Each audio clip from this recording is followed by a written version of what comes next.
જો તમે જગન્નાથપુરી જવાનું વિચારી રહ્યા છો તો ઊભા રહો. આ 22 સીડીઓ ચડતા પહેલા એક ખાસ વાત જાણી લેજો, કારણ કે આમાંની એક સીડી એવી છે જેના પર ભૂલથી પણ પગ ન મૂકવો જોઈએ. જો તમે ત્યાં પગ મૂક્યો તો તમારા પુણ્ય ક્ષીણ થઈ શકે છે. ચાલો જાણીએ આ રહસ્યમય સીડી પાછળનું સત્ય.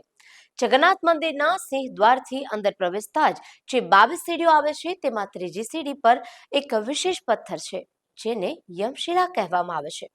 પૌરાણિક કથા મુજબ જ્યારે ભક્તો ભગવાન જગન્નાથના દર્શન કરીને પવિત્ર થઈને પાછા ફરતા હતા ત્યારે યમરાજ ચિંતિત થયા કે હવે કોઈ નરકમાં નહીં આવે.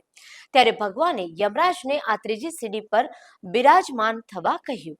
એવી માન્યતા છે કે જો તમે મંદિર જતી વખતે આ સીડી પર પગ મૂકો તો ઠીક છે, પણ દર્શન કરીને પાછા ફરતી વખતે જો તમારો પગ આ યમશિલા પર પડે તો તમારા બધા જ પુણ્ય યમરાજ પાસે ચાલ્યા જાય છે.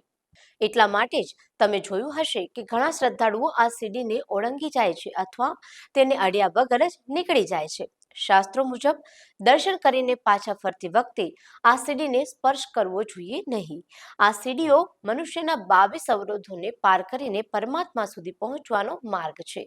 તો હવે જ્યારે પણ તમે જગન્નાથપુરી જાઓ ત્યારે આ યમશિલાનું ધ્યાન જરૂરથી રાખજો.